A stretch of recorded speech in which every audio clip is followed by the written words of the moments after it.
Well, hello everybody.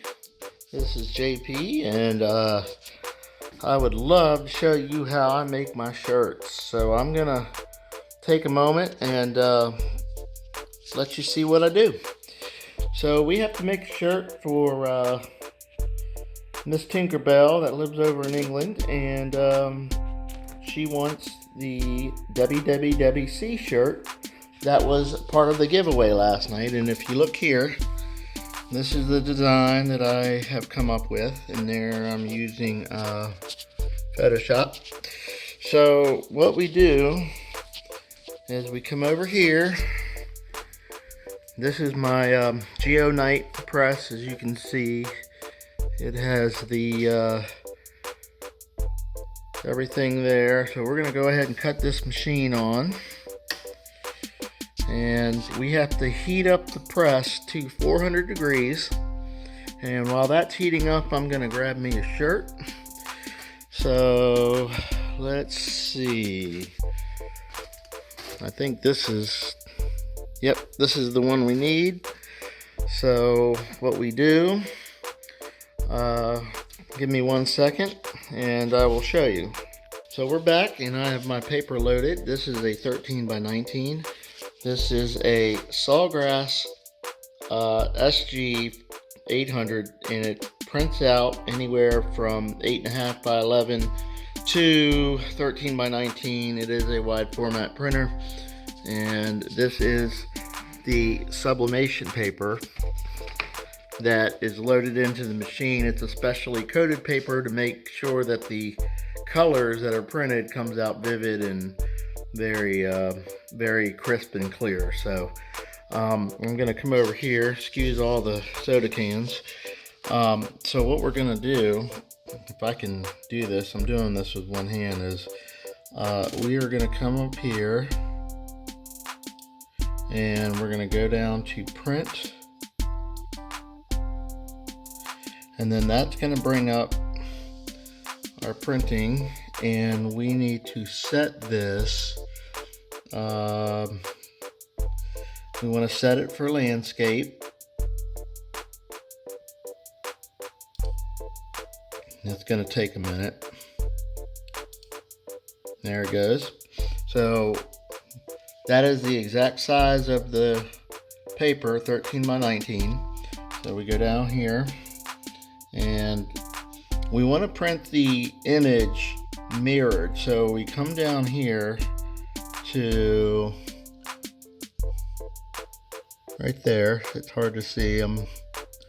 So we do emulsion down, which that prints in reverse, and that's going to allow, when I put the paper onto the press, it's going to put the image right face so that it's lined up and it's on the correct print side. So we're going to go ahead and hit print, and then we're going to come over here. We're going to watch it. As you can see, it is getting its thinking and it's getting ready to print. So I will be back as soon as it prints. Alright, so we got everything printed, and this is what it looks like. This is the 13 by 19, and as you can see, it printed in reverse like it was supposed to. So I'm going to go ahead and cut this down to size so that it makes it a little more manageable when putting it on the shirt. So I'll be back. Okay, so I have the shirt on here. As you can see, I have done everything and it is lined up, and normally what I do is I come down about 3, depending on the size of the shirt, it'll be about 3 inches down from the collar. So I'll do about 3 inches down. So I'll show you how that works. So let me go ahead and show you how we print this, and I'll be back. Okay, I'm back, and you can see that I've cut this down to size, and I put it face down on the shirt to give you an idea. and I've lined it up 3 inches down, and I would say about 2 inches on each side. And we are waiting for the heat press to heat up. It's usually about 390 to 400 for 1 minute.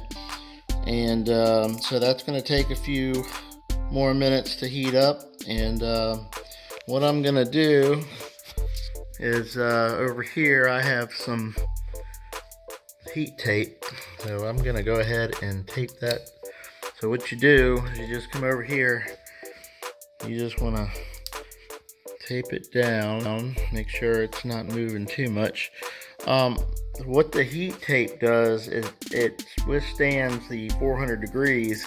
If you were to use regular Scotch tape or something, it would melt into the shirt. So we have special tape that we use to hold the image in place so it doesn't slide.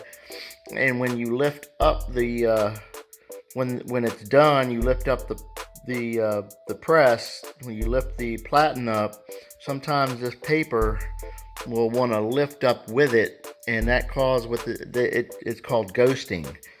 And what ghosting is, it looks almost like a shadow or almost a very faint double image. So we try not to let that happen because it gets frustrating and you got to redo the whole thing. So let me wait for this to finish heating up and I'll be back with you. Okay guys, so it is at the right temperature now. So what I'm going to do is bring y'all over to here. And this is, excuse all my product placements here. This is what I call the, some people use a Teflon sheet, but this is a protective coating for the shirt so that it doesn't burn and it doesn't, the ghosting on the top of the platen. So I take, if I can do this with one hand, hang on. I kind of pull this out. Let me see here. And then tear it off. And then what I do is I put it over top of the image. As you can see. Now mind you guys, I didn't film me pre-pressing the shirt and the lint rolling, but it's very important that you do the lint rolling, because if you don't, then your image will be, if there's dust or particles on there, the ink will not show up on that part. So you got to make sure that you use your lint brush, or as we call it, a lint licker. And that, this is what that looks like right there. Everybody knows what that looks like. So you just want to, just pretend this isn't here. You just want to roll and get all your lint off of your shirt. So we're going to go ahead and press this. So we're going to bring this over. And it's underneath, and we're going to check our pressure, and I think that works good. So we're going to let it count down for 1 minute and see how this turns out. Okay everybody, so here's our final product. It looks like it came out pretty good, and I'll show you the sheet that we printed on. This was the sheet right here. As you can see, when you turn it over, that is why you get that image. That's why you always want to mirror it so that it comes back in the proper way. So when I was talking about the ghosting, and what that is when the gas is released from the ink after it's been heated up. This was my cover sheet right here, and as you can see, the gases actually went into the paper, and that's what you call ghosting. So it looks almost like a ghost compared to that. So what it is that all these the gases that run from this, you know, when you're pressing down on it, it rises up to this platen right here, and that will get on your platen if you do not use what they call a cover sheet or a blowout sheet. And like I said, a lot of people use the Teflon sheet here, but when you're sublimating, you don't want to take away from the heat, and this will take away from the heat, and you won't get as good results. So that's why I use this is just regular old butcher paper that I got from Uline, and it works great. And as you can see, I've got quite a bit. It's 700 feet of it. So anyway, there's the design that we all printed here. This is the final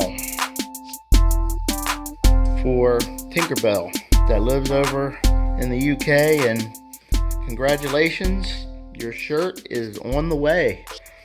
Alright, ladies and gentlemen, thank you. And if you guys have any questions, leave a comment below, or whatever you want to do to support. Like and subscribe, and I will see you soon.